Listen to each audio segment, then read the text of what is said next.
outro for this video, so I'll see you guys in the next one. Bye!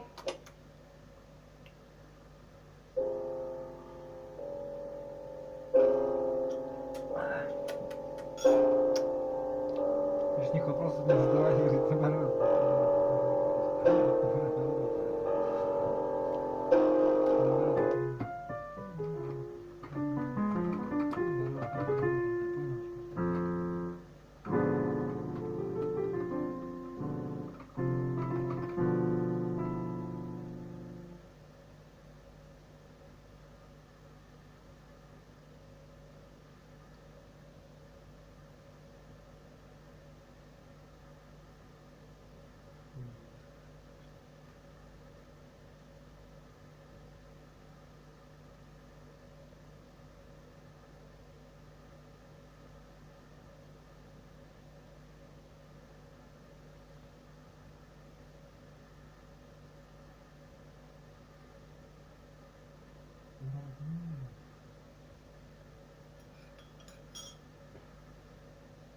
Да, наоборот, вот это она имеет в виду.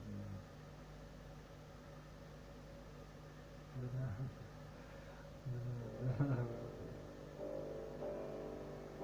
Наоборот.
это значит? Наоборот, да, наоборот, вот это и есть он самый. Ну нет, наоборот, не надо. Да, наоборот. Да, наоборот, да.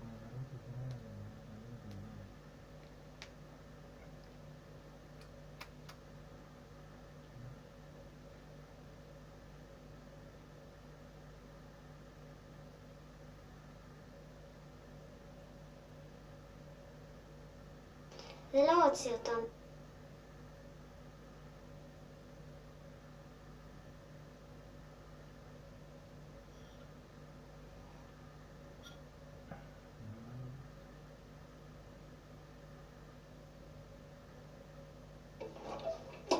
Hey, welcome to a battery test, and a pretty big one. This is Samsung's top-end phones, including this new Galaxy S21 Ultra versus Apple's. So let's find out, in 2021, which of these companies actually gives you more? And you know, the most interesting part of this test is that it's actually answering two questions. It's not just a Samsung versus Apple thing, but because we've got multiple generations of each, it's also going to answer the question, are these companies actually improving? Because is it just me, or do we get told every single year that smartphones just got more battery efficient? And not by some small amount, we get given figures like 20-30%. But is that actually translating to 20-30% more battery life? Well, if you have a look at the current battery percentage figures, you can see that, well, it's probably a little early to say anything yet, but what is interesting is that the only phones that seem to have lost any battery at all are Samsung's.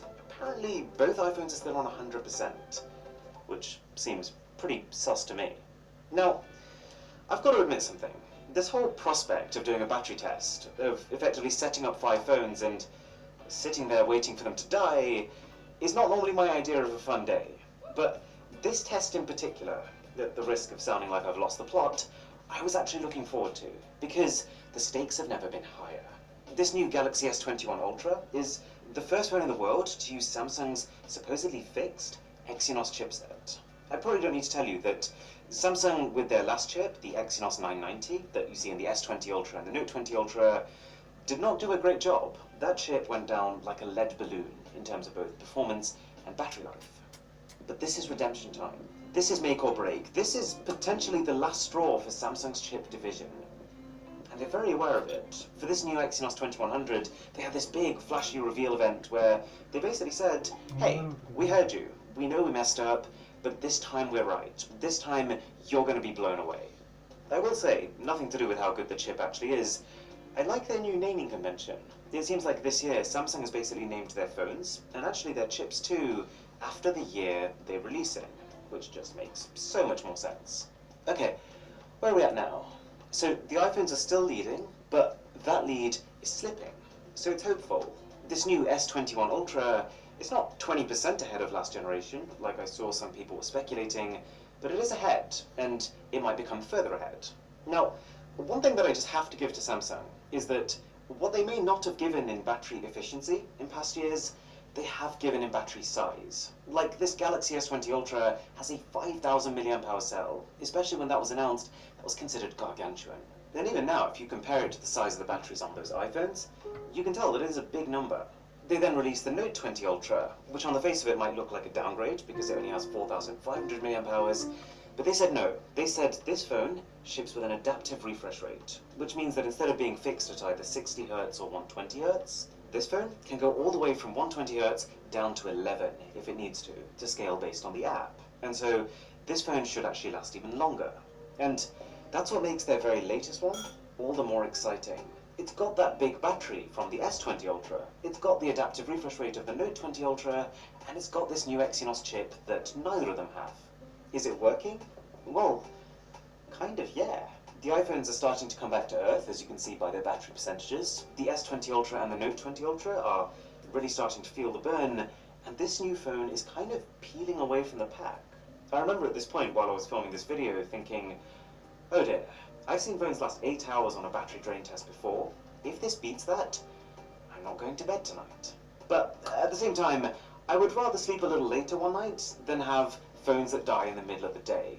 just putting battery efficiency to the side for a second, can we just appreciate how the battery capacities on phones have just skyrocketed in the last few years? I was actually watching back one of my 2017-2018 battery comparisons. This is not a recommendation, they are not good videos, but it was crazy. I couldn't believe it. Like, phones just a few years ago did not even hit 4,000 milliamp hours in capacity, and now we've got 5. And there were a lot of phones back then getting singled out and praised just for being able to last 5 hours of screen on time. If you look at this table right now, we are already past 5 hours. That said, what we're doing right now, recording 4K video on every single phone, is one of the most demanding things you can do to a battery, because it effectively uses every major component of your phone. So that should bring it down a little bit. And at this point, I feel like I've got to say, the new Exynos chip is working. And you might be looking at this thinking, what? The phone is only like 10 percentage points higher than the Note 20 Ultra. That's not a generational leap, I'm not blown away. But there's 2 things to bear in mind. Number 1, your chipset is only a part of the battery drain of your phone. So even if 1 year your chip gets like 50% more battery efficient, you might only save 10% of the overall phone's battery, because all the other components like the display are still drawing the same amount of power. And the second thing is that I think when companies use the term battery efficiency, it can actually be a little bit misleading. So here's what normally happens. A company launches a new phone and they say, hey, this new phone is going to have 30% better performance. And at the same time they say it's also going to have 30% better battery efficiency. And we all go, wow, that's so impressive. How do you even do that? But think about it. If a phone has 30% better battery efficiency, that doesn't mean that you can have 30% better performance and 30% less power drain.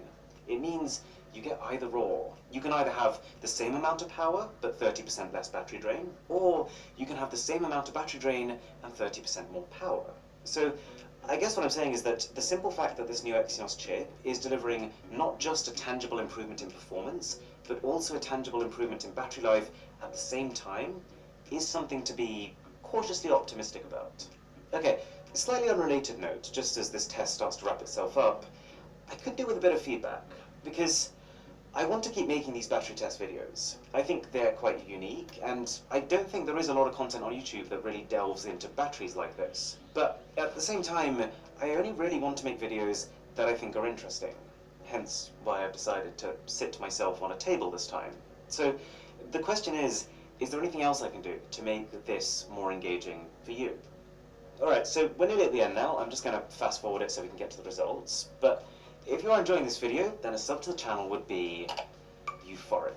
And just for a point of clarity, I've set all phones to an equivalent level of brightness, 0% speaker volume, and they all have 100% battery health, which means that their batteries are as good as if you bought the phones new. Okay.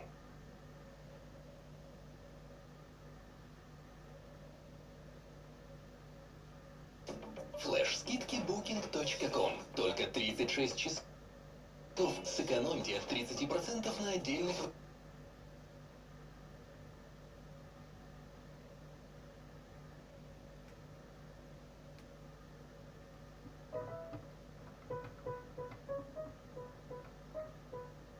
Okay, so in 5th place is the Galaxy S20 Ultra.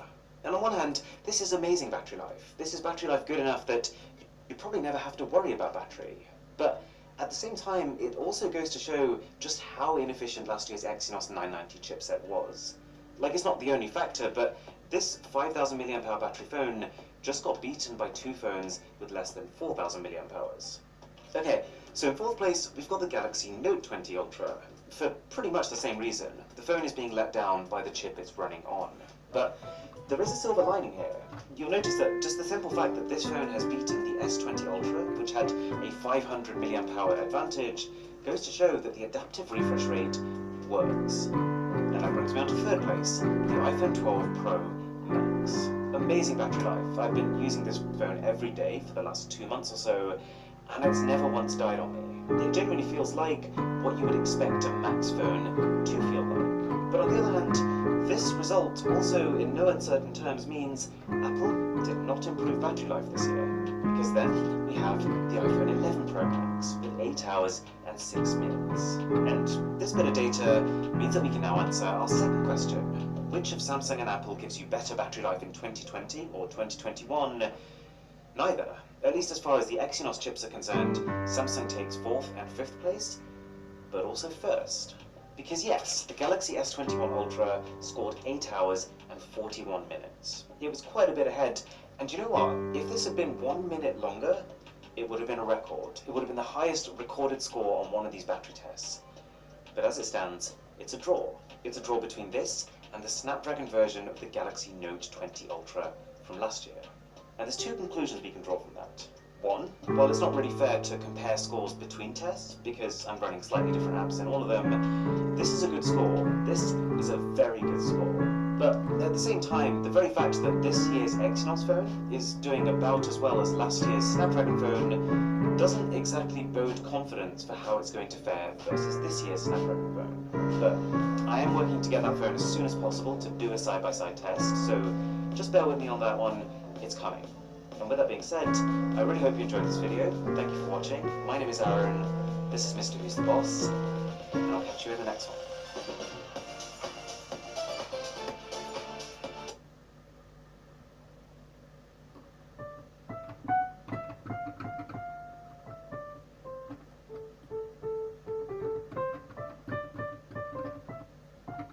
Другой канал.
English, please.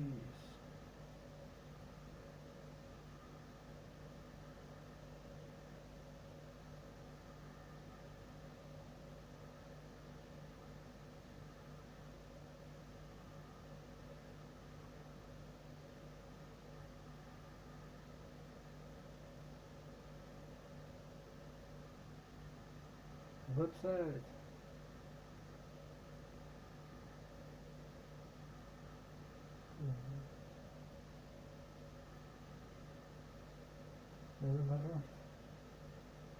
Народ.